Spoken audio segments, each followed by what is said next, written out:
प्रिय विद्यार्थियों, DSS online कक्षा में आपका स्वागत है।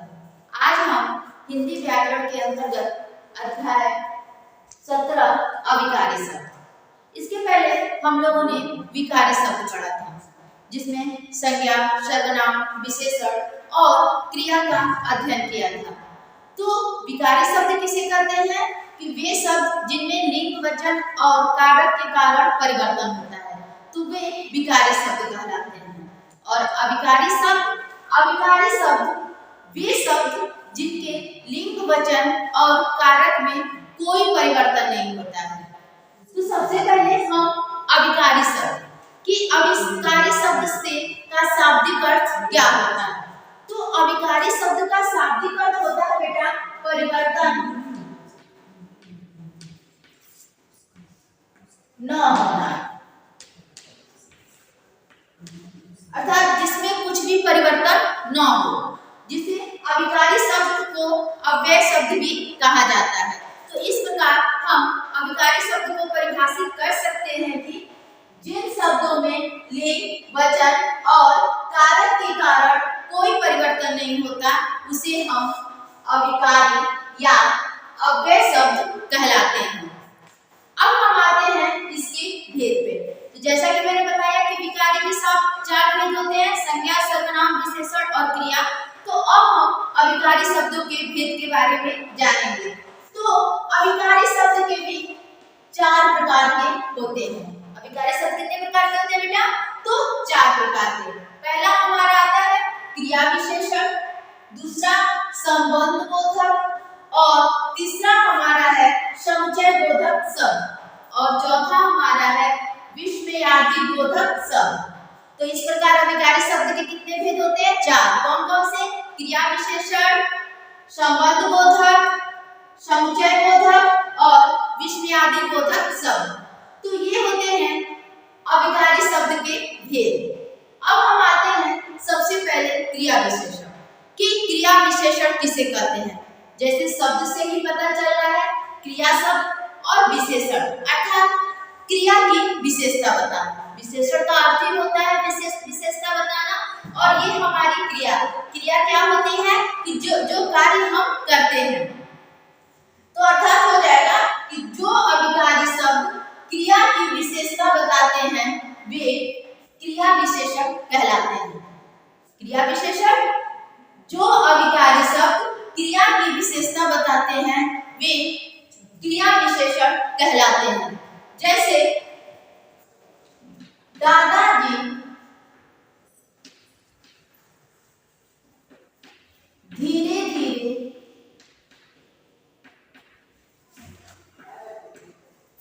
चलते हैं।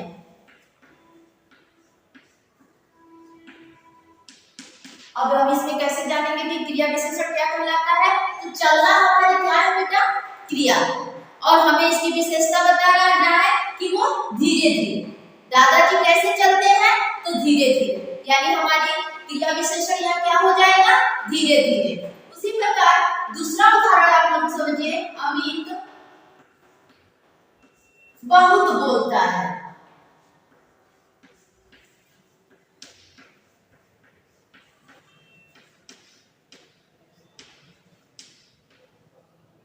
देखिए बोलना हमारी क्या है? क्रिया, और कौन बोलता है? तो अमित। तो कितना बोलता है? तो बहुत बोलता है, अर्थात बोलने की विशेषता को बता रहा है। तो बहुत हमारा यहाँ क्या हो गया बेटा? क्रिया विशेषण। तो इस प्रकार जो अविकारी शब्द क्रिया की विशेषता बताते हैं उन्हें हम क्रिया विशेषण कहते हैं। और क्रिया विशेषण के भी 4 भेद होते हैं। कौन कौन से बेटा? तो देखिए क्रिया विशेषण के भी भेद।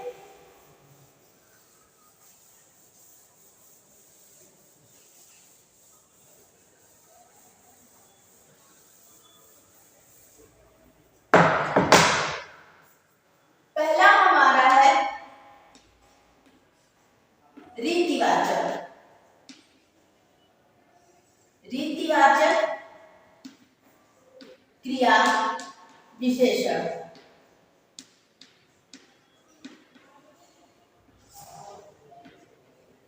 रीतिवाचक क्रिया विशेषण। तो रीतिवाचक क्रिया विशेषण किसे कहते हैं?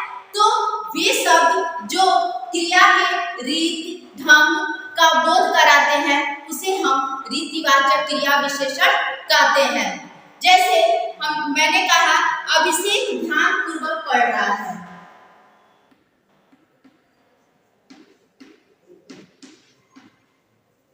अभिषेक ध्यान पूर्वक पढ़ रहा है। तो यहाँ हम कैसे जानेंगे कि ये रीतिवाचक है? तो यहाँ हम जब कैसे लगा के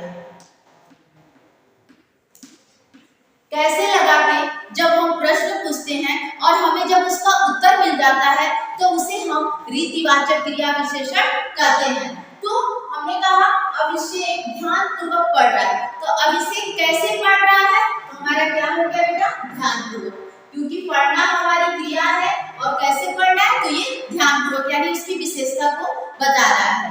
तो यहाँ पे मैंने कहा रीतिवाचक क्रिया जिसमें क्रिया के क्या होता है?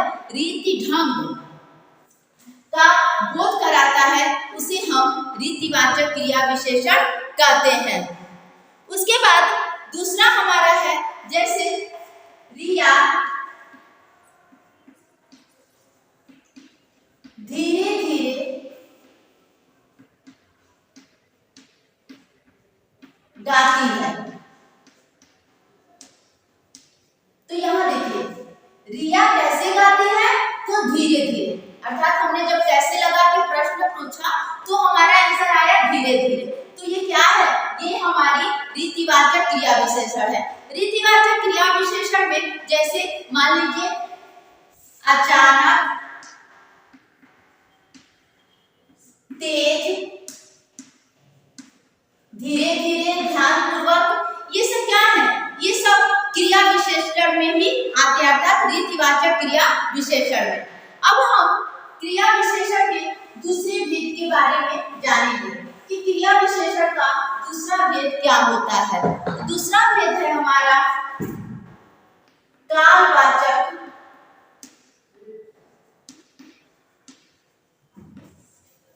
क्रिया विशेषण।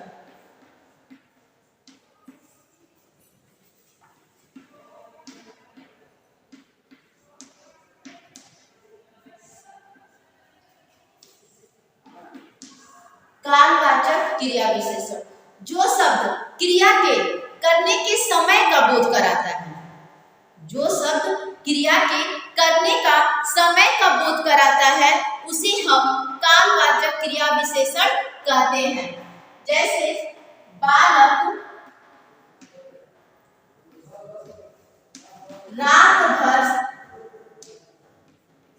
रोता है। देखिए बालक रात भर रोता है, तो हम कैसे जानेंगे कि ये कालवाचक है? तो आप इसमें कब लगाते हैं। जब हम कब लगा के प्रश्न पूछते हैं और जब हमें उसका उत्तर प्राप्त हो जाता है तो उसे हम कालवाचक क्रिया विशेषण कहते हैं। जैसे बालक कब से रोता है? तो रात भर रोता है। तो ये क्या हो जाएगा? ये हमारा कालवाचक क्रिया विशेषण कहलाएगा। जैसे हमने कहा कि पिताजी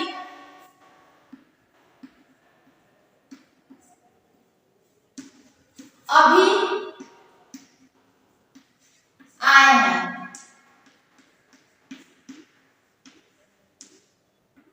तो यहाँ पे पिताजी कब आए हैं? तो अभी, यानी इसके समय का बोध हो रहा है, आने के समय का ही बोध करा रहा है। तो ये क्या हो जाएगा बेटा? हमारा कालवाचक क्रिया विशेषण।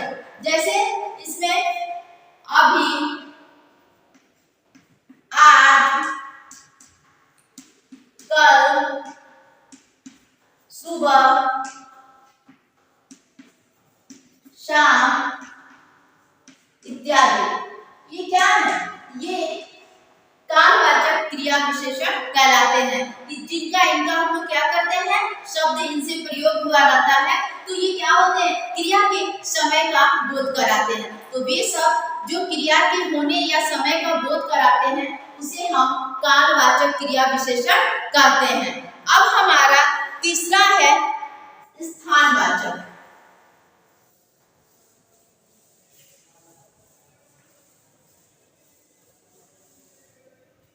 तीसरा हमारा है कि स्थानवाचक।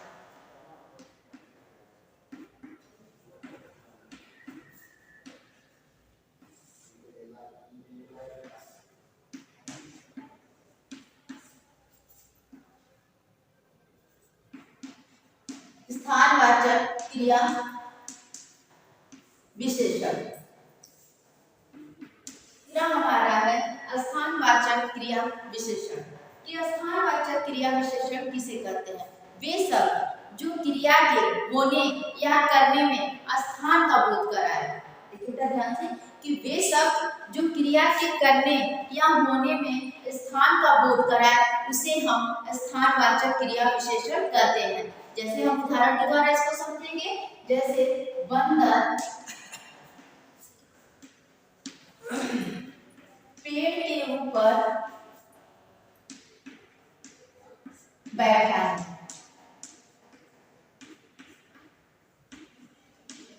देखिए हमारा इसमें क्रिया क्या है बेटा? बैठना। तो होगा कि आखिर उसका स्थान कहाँ है? तो पेड़ के ऊपर। तो इसमें हम जब कहाँ लगा के प्रश्न पूछेंगे और जब हमें उसका उत्तर प्राप्त हो जाएगा तो वो स्थानवाचक क्रिया विशेषण कहलाएगा। जैसे बंदर कहाँ बैठा है? तो बंदर पेड़ के ऊपर बैठा है। जैसे दादी माँ कमरे के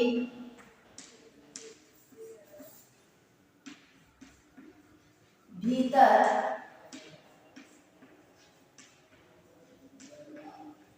बैठी है। तो यहाँ देखिए दादी माँ कमरे में कहाँ बैठी है?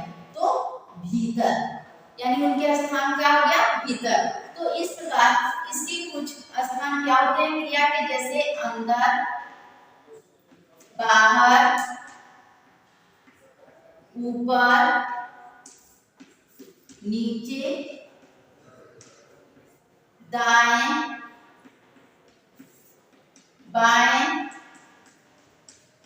इत्यादि। ये क्या है? ये स्थानवाचक विशेषण शब्द हैं।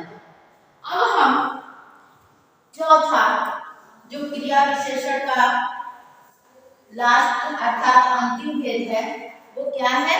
परिमाणवाचक विशेषण। चौथा हमारा है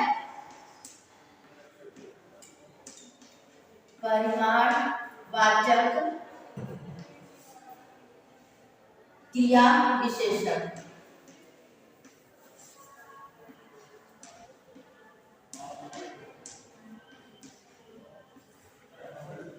परिमाणवाचक क्रिया विशेषण वे शब्द जो क्रिया के परिमाण अर्थात मात्रा का बोध कराते हैं। वे शब्द जो क्रिया के परिमाण अर्थात मात्रा, मात्रा जानते हैं बेटा? जो नाप तौल का होता है।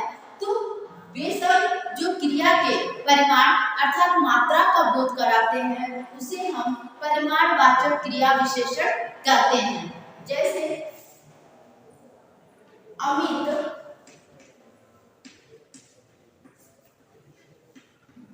बहुत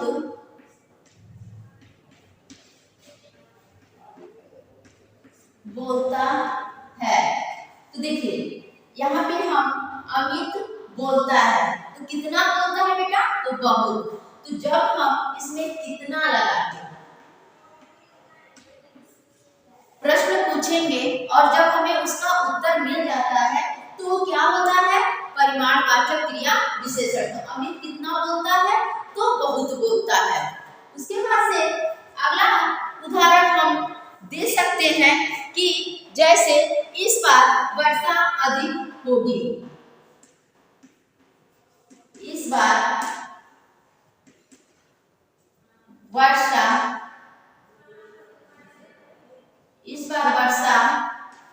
अधिक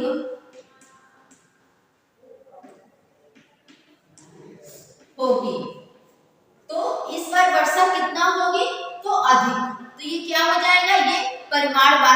क्रिया विशेषण।